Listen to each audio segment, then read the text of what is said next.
Bonjour à tous, on se retrouve pour cette nouvelle vidéo Elite Créature, l'une des plus attendues que j'ai énormément tardé à faire, pourtant c'est parmi mes premières pièces.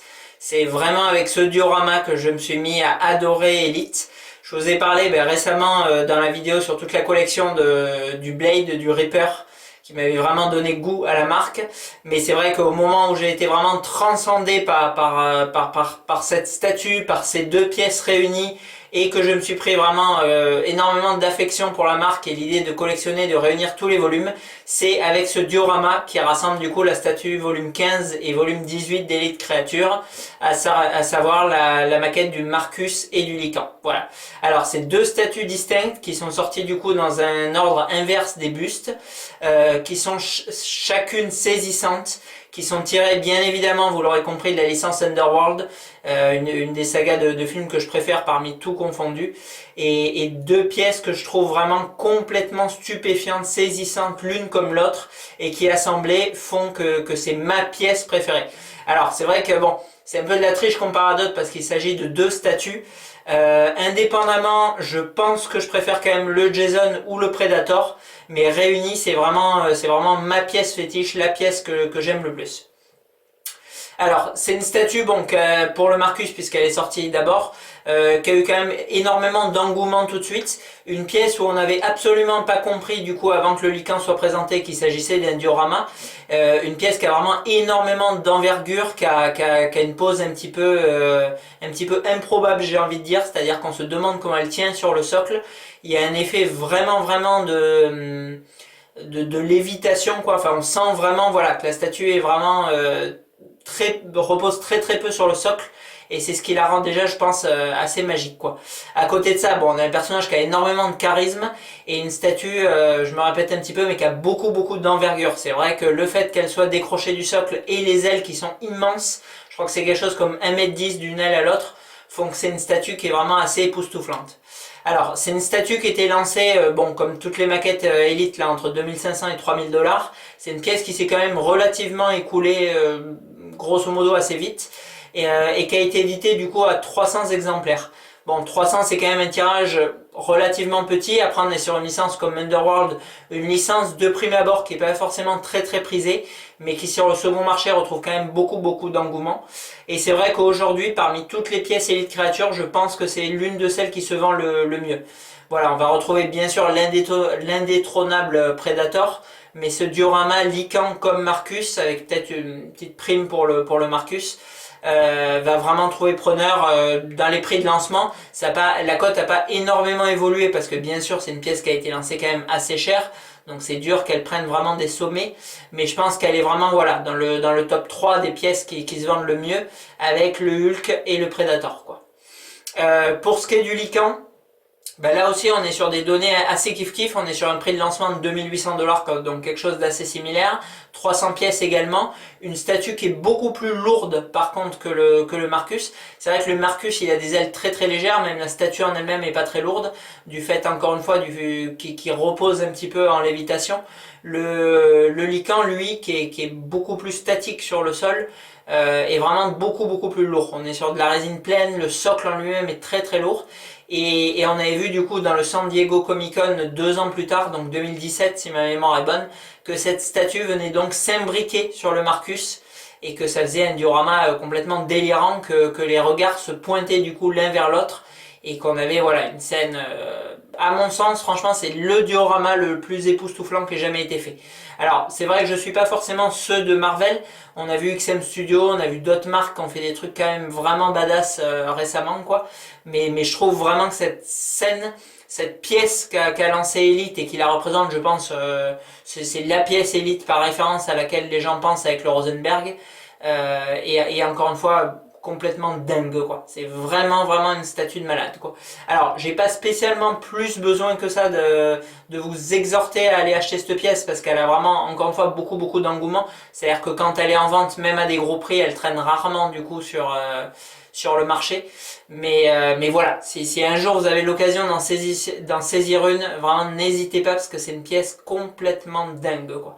Je vais vous la zoomer après, quoi. Alors, au point de vue reproche, j'en ai pas spécialement. Le seul petit bémol, c'est vrai que le volume 18, il est sorti bien évidemment après le 17. Et comme le Hulk, on peut lui reprocher de ne pas avoir des yeux en vert. C'est peut-être la seule petite modif qu'on peut faire. Mais voilà. Mais hormis ça, pardon, c'est vraiment une statue de dingo. Voilà. Allez, je vais vous zoomer du coup cette pièce et on se retrouve après pour la conclusion. Mais bon, je serai quand même assez bref parce que honnêtement, hormis des tonnes d'éloges, je sais pas quoi vous dire de plus sur cette pièce. A tout de suite. Voilà, donc on commence par notre ami le Lycan. Alors déjà, ces petits morceaux de pierre là sont très sympas avec un dessous en velours.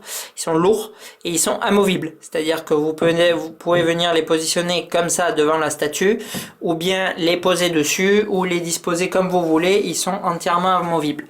Après, on retrouve sur le socle des effets d'eau translucide, là, de résine translucide, pardon, d'eau mouillée. Enfin oui, l'eau elle est souvent mouillée en même temps. D'eau un peu sointante, stagnante, je vais y arriver, comme ils avaient fait sur le Predator. Et voilà, c'est quelque chose qu'ils ont rajouté sur le socle du Lycan et qu'on retrouve pas sur le Marcus.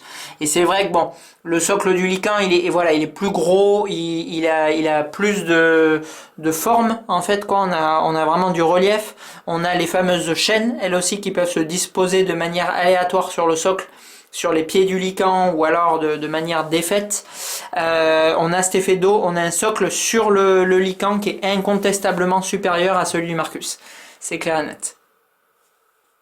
Après, bon, la statue, on a un paint qui est magnifique. Les effets de poils qui sont juste fabuleux. Voilà, je vois, il y a un boulot de dingue. Pareil, résine translucide, du coup, pour les ongles. Voilà, même au niveau de la sculpture, enfin, franchement, c'est saisissant comme c'est bien fait. Enfin, après, je suis en surkiff vraiment sur cette licence et sur cette pièce. En fait, voilà, c'est une réunification de la pièce la plus dingue pour moi, plus une de mes licences de cinéma préférées. Donc du coup, les deux réunis, bon, bah, ça fait que je trouve que c'est une statue complètement dingue. Alors, les yeux, ils sont quand même extrêmement bien faits. C'est vrai qu'on peut faire le petit reproche qu'il soit pas en vert. On aurait eu quelque chose d'encore plus perçant. Voilà, un regard plus saisissant pour le Lycan. Malgré tout, bon, voilà, c'est plus que réussi, quoi. Alors, au niveau des poils de la crinière, c'est top aussi. C'est vraiment une statue totalement magnifique, quoi. Allez, on passe à son petit copain Marcus, un des trois aînés. Donc même principe du coup pour la pierre, qui est beaucoup plus légère, qui a bon, le même système de soie en velours. Ah oui, d'ailleurs, petite précision, Underworld Evolution, donc 2 pour le Marcus, Underworld 1 du coup pour le Lycan. Voilà. Donc en fait c'est film 1 vs film 2. Maintenant bon, la scène, voilà, en fait cette scène elle n'existe pas, puisque à la fin du film on retrouve du coup Marcus contre son frère, mais le Lycan est censé être blanc. Donc en fait on n'a pas vraiment cette scène dans le film. Bon, maintenant même si elle a été créée, elle passe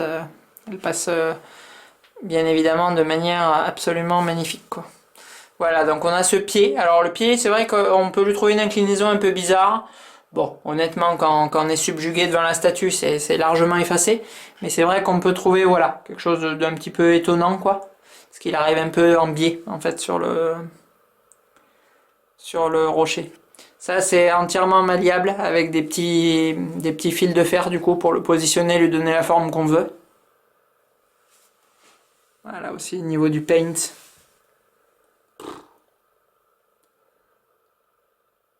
Juste une tuerie interdimensionnelle, cette pièce. Ah, Marcus, il a une gueule de dingue.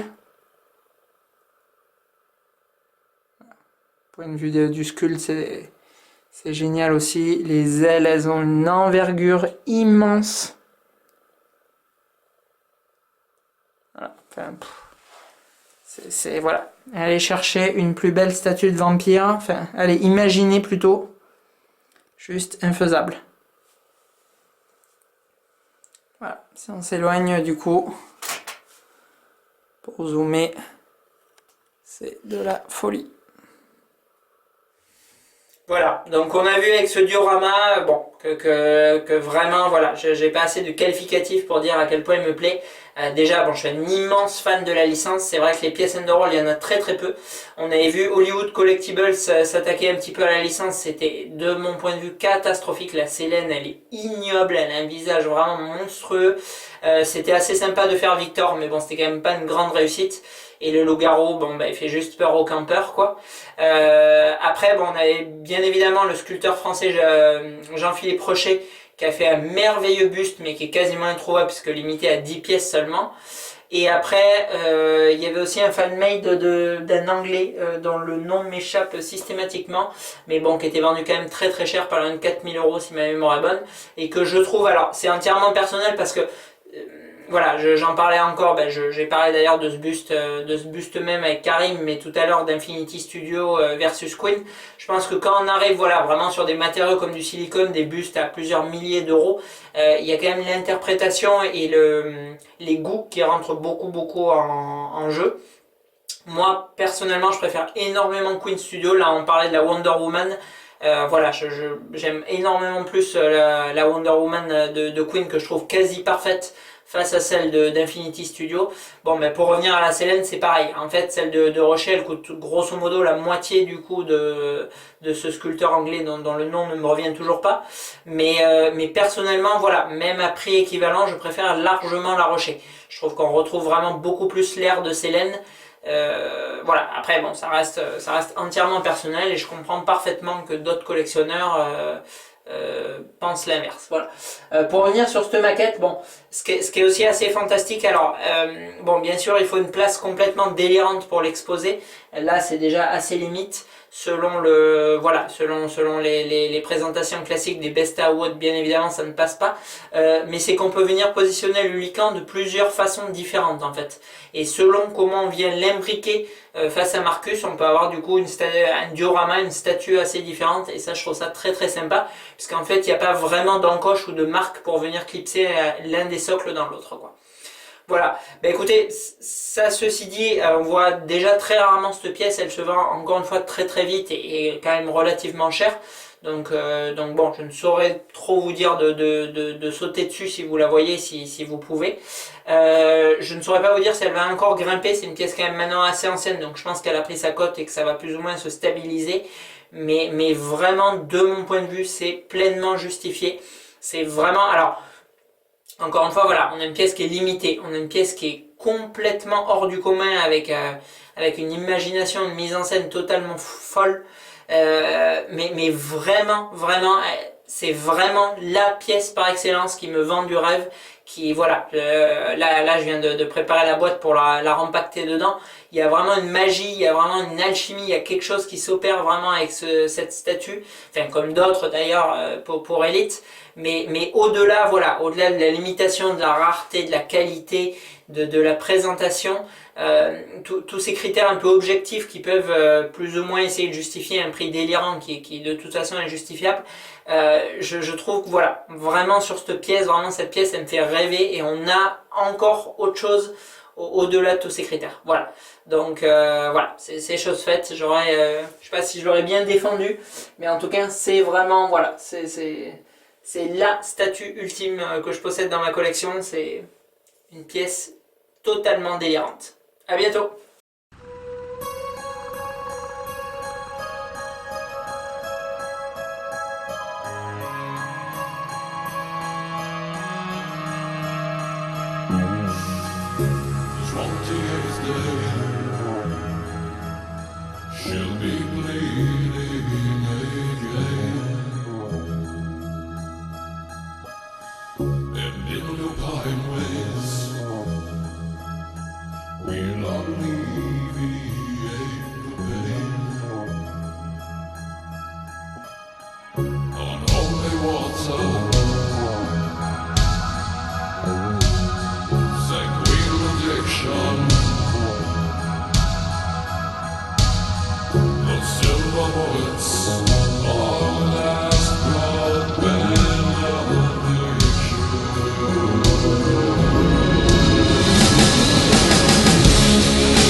Cast your strength